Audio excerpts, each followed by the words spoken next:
Welcome to the Real Estate Investing Club. This is the place everyday real estate investors gather to share their best stories, biggest insights, and favorite tactics to grow a portfolio of cash flowing properties in today's market. Here's your host, Gabe Peterson.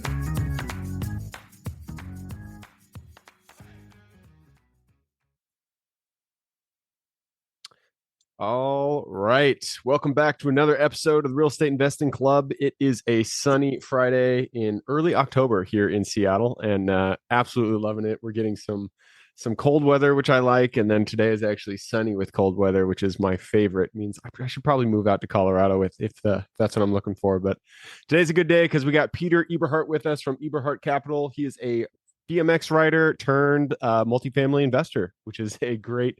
I'm sure there's a good story in there. So. On that note, Peter, thank you very much for hopping on the show. I'm going to turn it over to you. Let us know, how'd you get started in real estate? Hey, Gabe. Yeah, thanks for having me. I'm down here in sunny San Diego. I know that our winters are going to be not quite as brutal as you guys are stepping into up there. But I would say the quick, short, and dirty story of how I got into real estate was very unintentional over the years. I bought my first condo with the sole intention of basically, hedging my living costs here in San Diego and trying to get a little bit more secure because all I wanted to do was race more. That was my one track mind for about 10 years of my life. And so bought a condo, did that whole thing, achieved my goals and why I moved down here to San Diego in the first place. And then one night I was coming home from Uber driving. I did a lot of Uber. That's how I bought my first condo. And Oh, my wow. neighbors had all their stuff out on the front lawn. And it was late o'clock at night. I was kind of curious, like, hey, what's going on, guys? Because I liked them, right? And I didn't want anything to go wrong. And so, we're moving to Oklahoma. And I'm like, right now? Like, yep, husband's getting the Midnight, we're U-Haul getting truck. out of here. Yeah, husband's getting the U-Haul truck, and by tomorrow morning we're gonna be out. And I'm like, that's super random. Okay, let me help you. So I'm being nosy, right, as any good neighbor should. And I was asking them, so how much are you listing your place for? Because it was directly across the hall from my unit, identical layout. And they told me a number that was, I want to say it was between like 70 to 80 grand more than what I had purchased my condo for like 3 years prior. Mm. And I'm coming from a very low wage, job in the bicycle industry. I'm like, there's no way. There's no way that my condo has gained about 20,000 in value every year for the last 3 years. So went and I fact checked it. And 24 hours later, I was like, holy cow, there's something here. And I just dove all in, just went straight to being obsessed with studying bigger pockets, podcasts, you name it. And I think it was within a space of about 3 months, I was in Ohio looking at single family homes to purchase. That didn't quite make sense to me or didn't work out for me. So I resetted my focus, came back to California, ended up buying a 4 unit here in Central California as my first deal. And that's just kind of how I got started. So I always wonder, like, man, what if I didn't come home that night and see my neighbors moving out on the front lawn? Like, it's one of those things in life, you just have no idea. Yeah, a lot of life comes down to serendipity of you being in the right place, right time, talking to the Yeah, right person, yeah. getting that motivation. That's a cool story, though. And so you financed your first acquisition, well, your home, your condo, and just through BMX racing and your Uber job. So 100% through Uber. Well, I guess I had a regular W-2 there as well, but so the nitty gritty of it was I was probably about, I want to say 20 grand in credit card debt from racing and Oof. just from trying to live life here in San Diego. I was about 20 grand in credit card debt when I made this decision of like, hey, I'm gonna buy a house. I'm gonna buy a condo. It's gonna be a it's gonna be a 3 bedroom.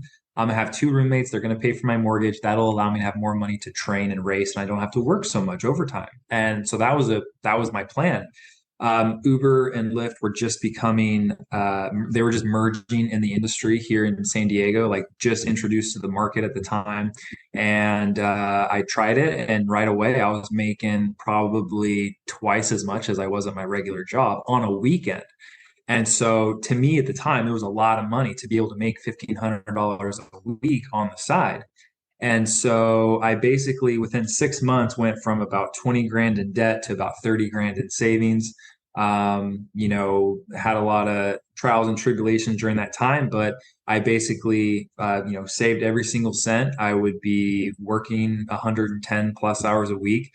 No one heard from me for that time, and I got it done. However, in that 6 months time span, might have been seven, the market here in San Diego had increased to where when I was, I kept looking, the prices of a 3 bedroom had just gone out of my reach. I could only now afford a 2 bedroom.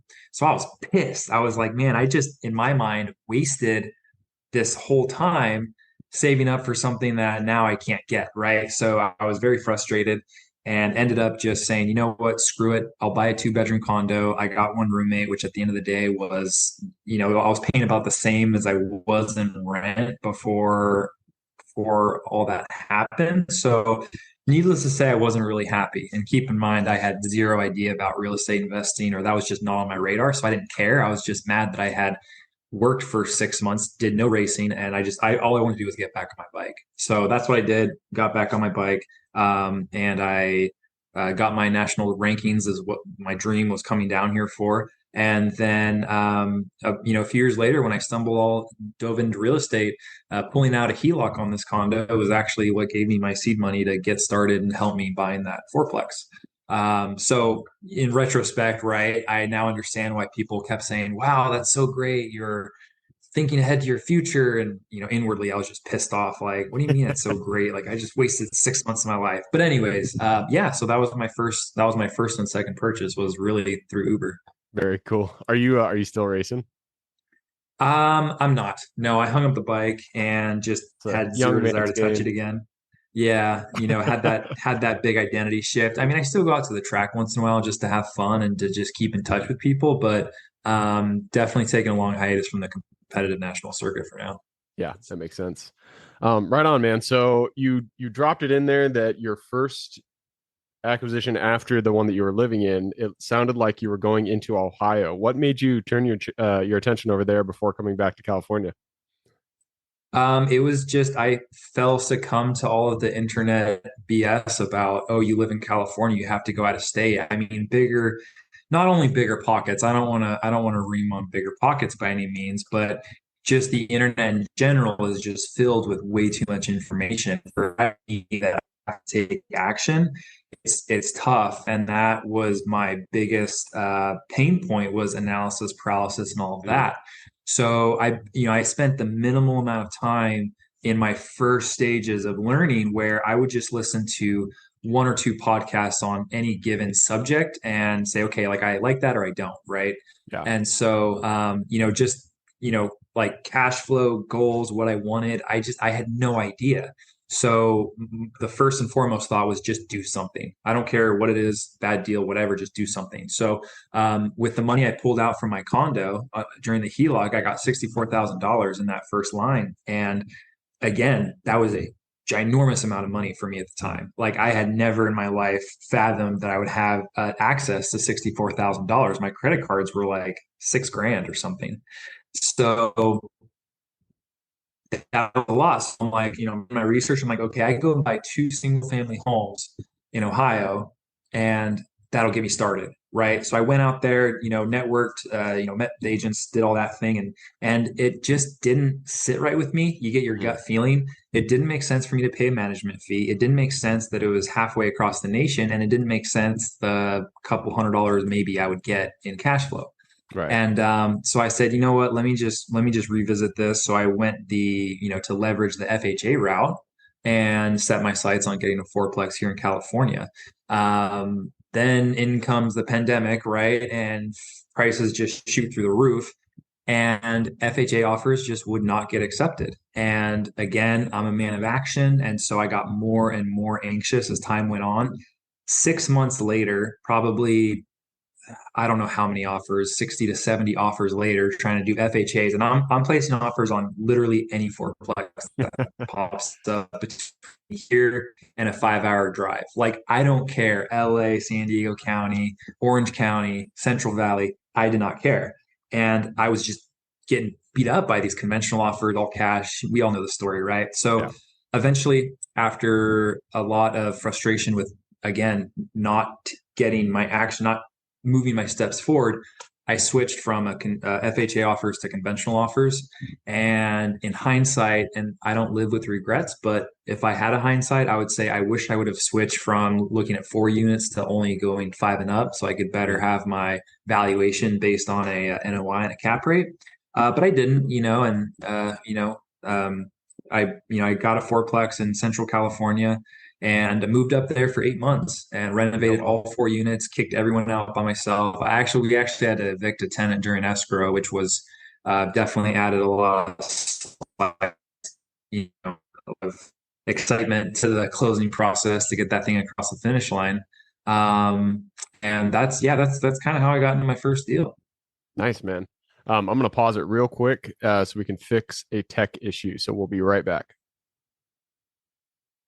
All right, we're back. Those tech issues, they pop up every once in a while, but we roll with it. Got it fixed. So we were just talking about the fourplex that you bought in California. Since then, you have moved on to bigger and better things. You said originally that you wish you had started in 5+ units, so you could use the cap rate, you could use the NOI of the property itself to qualify for the loans. I like that you said that because I think everybody should do that. Buying something 4 and under, it sounds appealing, but because you only have to put 5% down with those FHA loans, but it really is a lot easier if you can use the NOI of the property to qualify for these bigger properties. So love that you said that. Once you got that 4-unit done, what was the next step for you guys? So my next step after that was to save up and buy another and just repeat the process, right? There you go. I was still very single track minded, very do it myself type personality, which again, there's nothing wrong with that. I mean, to your point, I do agree with you about NOI, cap rate, commercial residential properties. Obviously, to each their own in situations. Me, like myself, living in a much higher expensive market that has a lot higher entry point to get into. Even the lowest leverage or the highest leveraged loan options can still be seemingly impossible to some people that are just getting started. So after that, I was just focused on just living my life. I got pretty burned out, not going to lie. And you said you did the renovations yourself, right? Yeah, over 8 months. I started in February and ended in August, or if that timeline adds up, maybe that's 6 months. But yeah, that was sort of what I did that year. And so coming out of that, I took a chill pill for a few weeks, very quickly got bored and said, okay, well, I have no money. I'm deeply in debt. I'm cash flowing pretty good. I mean, I'm good. What can I do? So I was like, I'm going to flip or do a renovation or a burr on something smaller that I can just do by myself, borrow money to borrow more money to then borrow the asset and what have you. Tried on a couple burned out 4 units and a triplex and a duplex and nothing really stuck. And then I was like, well, why don't I go to a real estate meetup? I've never been to one of those before. Why don't I start networking just for shits and giggles? And so I went to my first real estate meetup here in San Diego.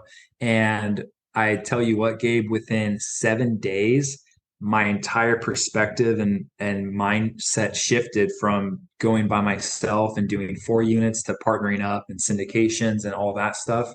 Very quick turnaround. So I immediately got a few mentors, learned all I could about the syndication space and kind of what that looks like and how to scale up and just the economics of scale. And within a few months, I was looking at a 200 unit in Indianapolis. I was looking at a 38 unit in Cincinnati, and trying to get something under contract, which, as we all know, the rates just jumped up right around that time. And so that's kind of still what I'm doing to this day, is trying to get something I've had properties under contract, trying to make something stick into the finish line. So that's my current focus.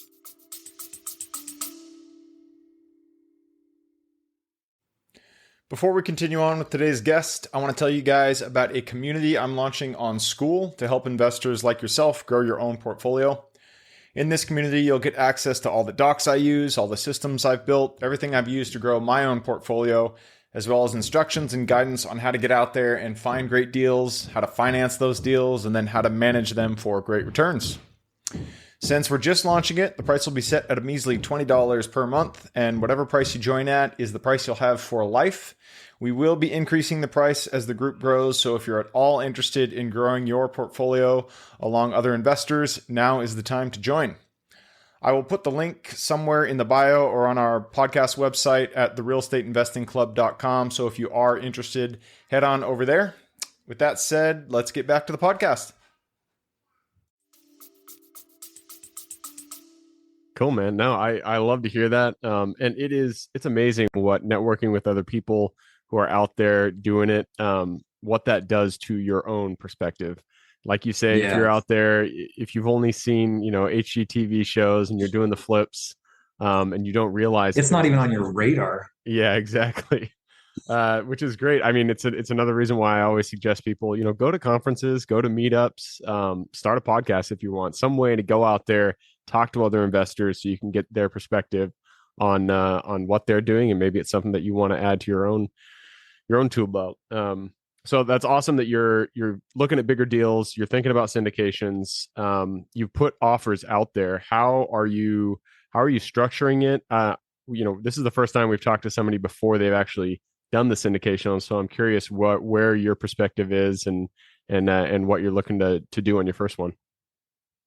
So my perspective, to give you a full and complete answer, is that I've joined a couple mentorships. I've learned a lot. I know for a fact I could syndicate something from A to Z right now. But I'm more so of a slow and thorough personality. I know that with the people that I've met and the partnerships I've created, I could definitely take down a $2, $3, $4 million acquisition in the Midwest or something like that. But I'm more so focused on my track record right now. That is the most important thing to me, not so much the money part of it.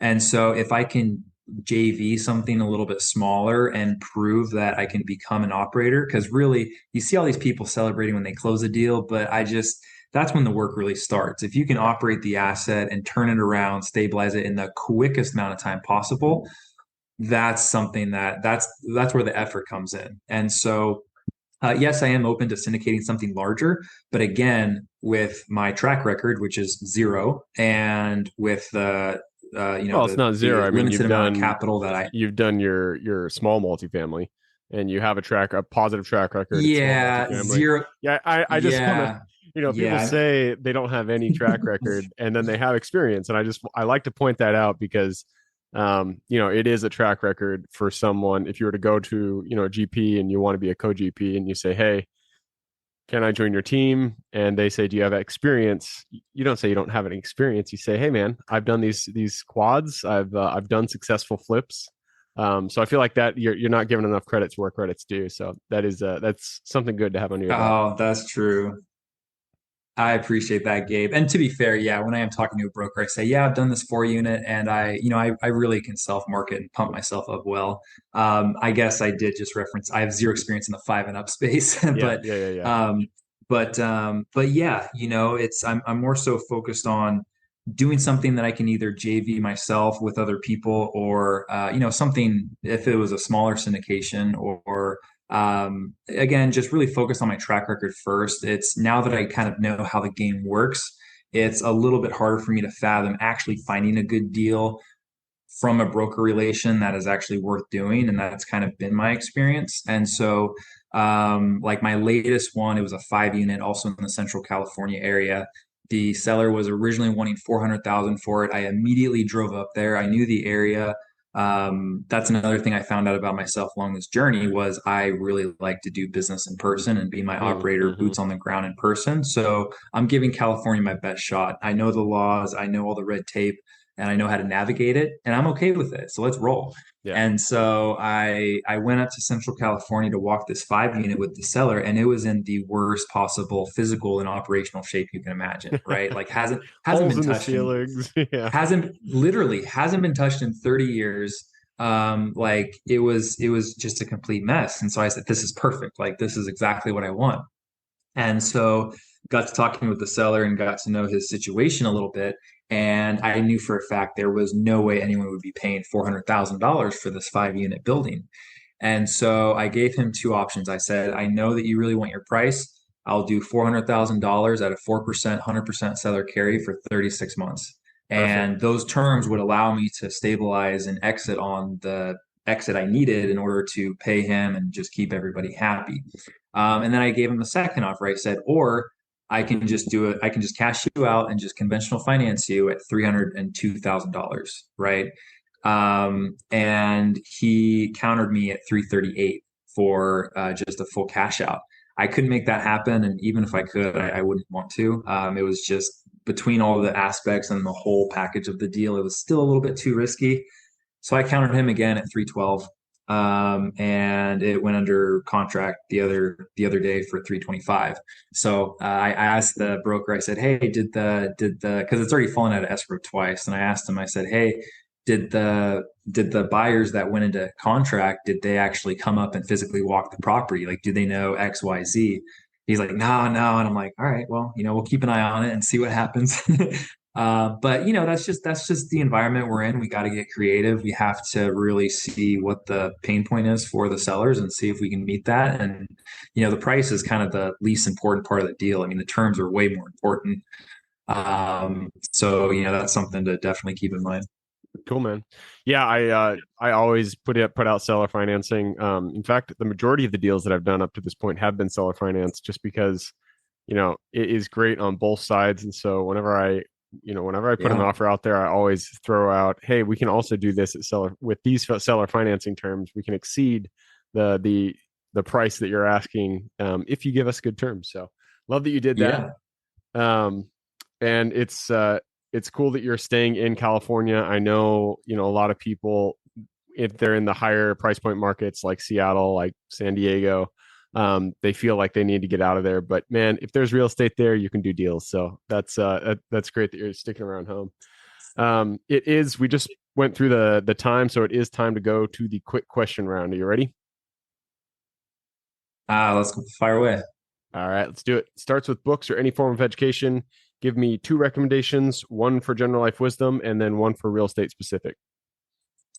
Untethered Soul by Michael Singer for general life wisdom. For real estate, I would say The Art of the Deal by Donald Trump. Nice. I haven't read that. I've heard it's actually good. I can't get over the way Trump talks, but I'm sure his book has some good wisdom. Yeah, whether you're yeah, I don't think I'm a Trump fan per se, but you can't deny the man knows business and real estate. Yeah, but sure. All the other present day issues aside. All right, next question is for your younger self. So let's go back to the Peter who was just hopping on his first BMX bike. Go back to him, look him in the eye, give him one piece of advice moving forward. One piece of advice that I would say moving forward is to have more courage in yourself, listen to your gut a little bit more, and don't beat yourself up over the small things. There you go. Love it. All right. Next question is about the U.S. It's a big place, a lot of opportunity. Give me the single city you're most excited about investing in today. San Diego. Hands down. Yeah, I cannot wait. I cannot wait until I can buy more real estate here in San Diego for a variety of reasons. It may not be multifamily. It may be boutique hotels. It may be office space or other commodities. But between the landlocked sort of bubble that San Diego's in and the massive amounts of opportunity and growth that it has, I'm very bullish on San Diego and can't wait to see what the next 10, 20 years does to this market. There you go, San Diego. Is there a specific area in San Diego that you like, or is it just the entire city? Yeah, the entire city. It would kind of depend. I mean, I see because I'm out here in East County and I'm always looking at the multifamily out in East County, which is very, very attractive. Again, the red tape here makes it hard for like short-term plays. So it depends on your investing strategy. And if you're really into the boutique hotel space, Little Italy and downtown San Diego, Pacific Beach, those are all huge value-add development plays that our blessed governor is giving investors like myself a lot more leeway with, and so that's a huge power play for if that's your investment strategy. Cool. All right, everybody is given a gift that they uniquely provide this world. So, what is your Superman strength?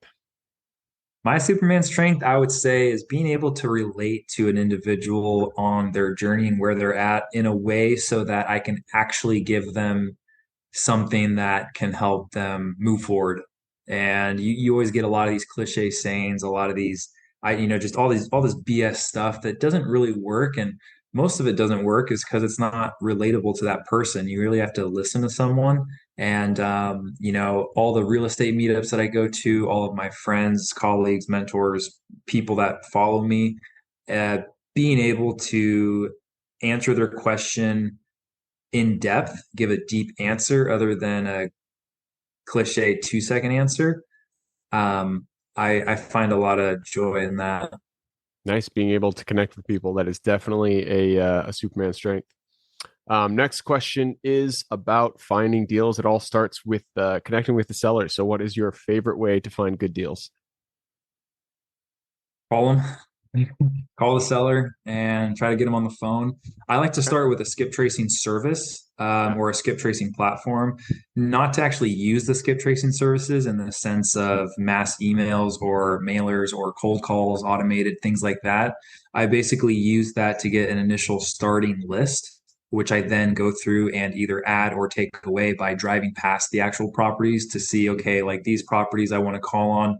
These ones look pretty stabilized and they just traded hands in the last 2 to 3 years. So maybe I'll save those for when I'm bored on a rainy day.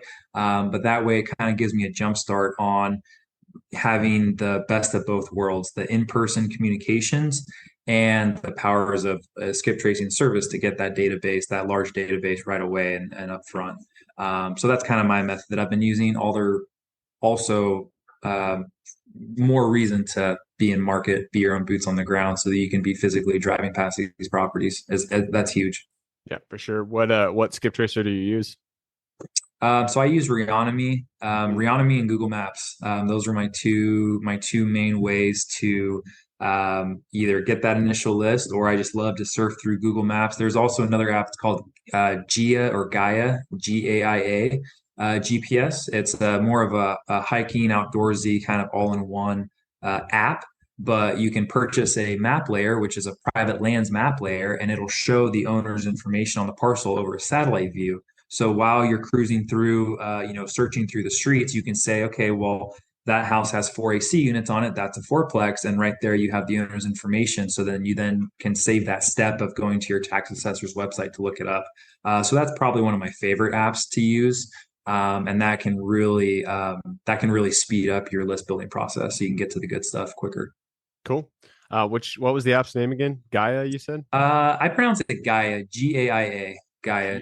It is you do have to pay. I think it's about a $50 a year subscription, and then the map layer is probably another $7 one-time fee. Well worth it. Cool. Yeah, that's a good tool to have.